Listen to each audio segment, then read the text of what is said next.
Not now, time खत्म हो गया, प्लीज। माननीय श्री अर्जुन राम मेघवाल जी टू रिप्लाई द डिस्कशन।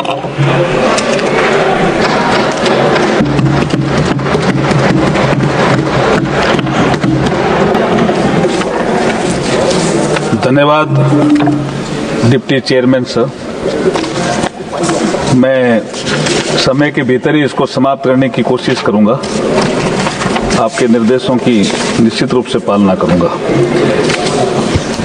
देखिए सर, ये किसी ने कहा कि बिना सोच समझ के ये लाया गया बिल है, किसी ने कहा जल्दी में लाया गया है, किसी ने कहा इन वर्गों के हितों का ध्यान में नहीं रखा।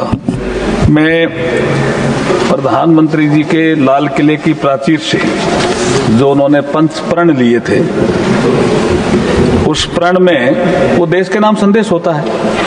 उस प्रण में ये था कि भारत को विकसित भारत बनाना है, पहला प्रण। दूसरा प्रण उन्होंने लिया कि गुलामी के अंशों से हमें मुक्ति पानी है। तो कोई पुराना कानून है, अंग्रेजों ने बनाया, हम क्यों लिए उसको चलें सर? विभेदकारी भी है, अभी मैं आगे आऊंगा। तो गुलामी के अंशों से मुक्ति। तीसरा है विरासत पर गर्व करना। और चौथा है कि हमारे समाज में एकजुटता रही। और पांचवा है कर्तव्य भाव को बढ़ाना। तो इसमें जो पंच प्रण प्रधानमंत्री जी ने लाल किले की प्राचीर से लिए, उसी श्रृंखला में हम ईज ऑफ लिविंग का काम भी करते हैं। ईज ऑफ डूइंग बिजनेस के लिए भी हम कई बिल लेकर के आते हैं। सिटीजन सेंट्रिक अप्रोच जिन कानूनों की होती है उनको भी लेकर के आते हैं। और एक मंत्र जो हमारा चल पड़ा है कि मिनिमम गवर्नमेंट और मैक्सिमम गवर्नेंस। और रिफॉर्म की जो एक्सप्रेस प्रधानमंत्री नरेंद्र मोदी जी चला रहे हैं, इस दिशा में भी ये सुधार का एक कदम है। मैं अब इसमें आना चाहता हूं, जो हमारे सबसे पहले जो विवेक तनखा जी ने हमारी चर्चा की शुरुआत की। अब आप कह रहे हैं कि इसमें औपनिवेशिक शब्द से हमें आपत्ति है, ये गुलामी के अंश कैसे हुए? तो तनखा साहब, ये जो द इंडियन सक्सेशन एक्ट 1925 है, वो भारत की संसद ने तो नहीं बनाया, औपनिवेशिक ही हुआ ना सब। क्या कहेंगे इसको? ये तो बहुत कानून के जानकार हैं। और इसमें एक धारा है 213 जो भेदभावपूर्ण है, उसको हमने हटाया है। वो धारा क्या कहती है साहब इसमें? द इंडियन सक्सेशन एक्ट 1925 की वो धारा ये कहती है कि हिंदू, बुद्धिस्ट, जैन, सिख और पारसी अगर मद्रास, बॉम्बे, कलकत्ता में एग्जीक्यूट की गई विल, उनमें कोई रहता है, इनमें मद्रास, बॉम्बे, कलकत्ता प्रेसिडेंसी, उनमें कोई रहता है और उन्होंने कोई विल की है, तो उस विल को प्रोबेट कराना पड़ेगा। मुसलमानों को क्यों नहीं? तो इस पे अगर कोई चिंतन नहीं करेगा क्या कभी आगे आकर के? ये नरेंद्र मोदी जी की सरकार है, देश संविधान के अनुसार चलेगा। संविधान की धारा 15 में लिखा हुआ है कि कोई भी जाति, धर्म, लिंग के आधार पर भेदभाव नहीं कर सकता। ये कानून भेदभाव पर आधारित था, इसलिए हम इसको ये हटाने और संशोधन का बिल लेकर के आए।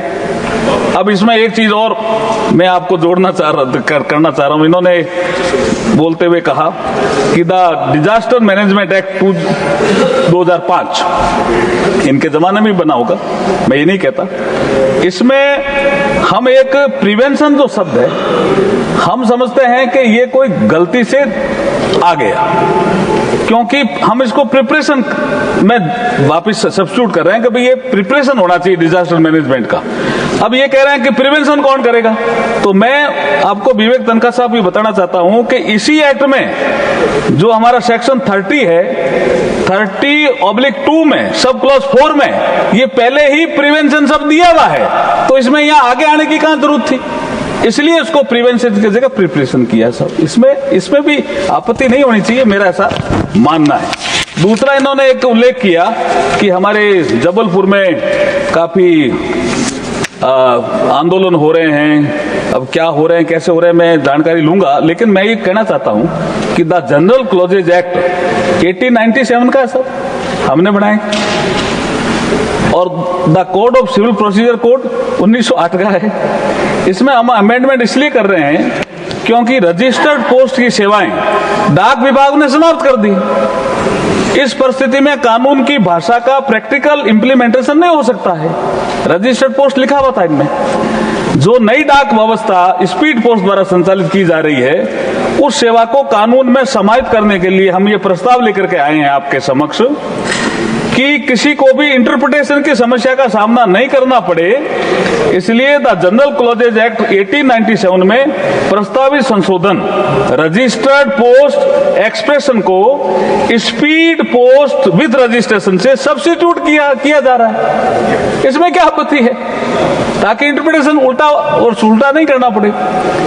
अगला जो विषय है, the code of civil procedure code 1908 में प्रस्तावित संशोधन में एक्नॉलेजमेंट ड्यू सर्विसेज को स्पीड पोस्ट विथ रजिस्ट्रेशन के साथ प्रूफ ऑफ डिलीवरी के रूप में अवेलेबल होने के बाद अधिनियम में उपलब्ध सेवा में इस परिवर्तन को प्रभावी करने के लिए संशोधन का कॉन्स्टिट्यूशनल मॉडिफिकेशन किया जा रहा है। तो ये तो सब ऐसे टेक्निकल चीजें हैं जो सभी सदस्यों को इसकी जानकारी मैं दे रहा हूं, लेकिन मुद्दे बहुत से आए हैं। कुछ बिल से संबंधित हैं, कुछ बिल से बाहर के भी हैं। हालांकि आपने अपनी आसन से व्यवस्था दी है कि बिल के बाहर के विषयों का कोई जवाब नहीं देना है। अब जैसे यूएपीए, इससे कोई संबंध नहीं। मैरिटल रेप का विषय यहाँ इससे कोई लिंक नहीं। कई तो ऐसे हैं जो सब जुडिस है, और कुछ ऐसा विषय है जैसे national judicial appointment commission. National judicial appointment commission ये अलग चर्चा का विषय हो सकता है। केसेस अगर पेंडिंग हैं तो कई बार इस सदन में चर्चा हुई है कि नरेंद्र मोदी जी की सरकार इन सब विषयों पर सोच रही है, सब विषयों पे सोच रही है नरेंद्र मोदी जी की सरकार।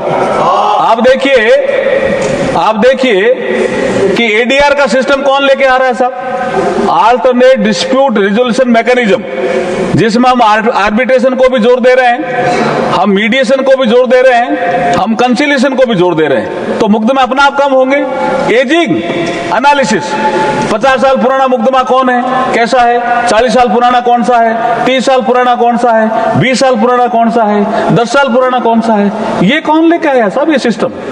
ये ई कोर्ट प्रोजेक्ट थर्ड में नरेंद्र मोदी जी लेकर के आए हैं साहब। मुकदमे ज्यादा हैं, कम करना है, इसके लिए टेक्निक का भी उपयोग करना है, और अल्टरनेट डिस्प्यूट रिजोल्यूशन मैकेनिज्म क्या है उसकी भी हमें बात करनी है। इसलिए मैं आपकी जो घड़ी की तरफ आप देख रहे हैं, मुझे पूरा इसका अपनी रिप्लाई करें, आप पूरा ध्यान है। लेकिन एक बात और आपको देख रहा हूं, मैं घड़ी की ओर नहीं आपको देख रहा हूं।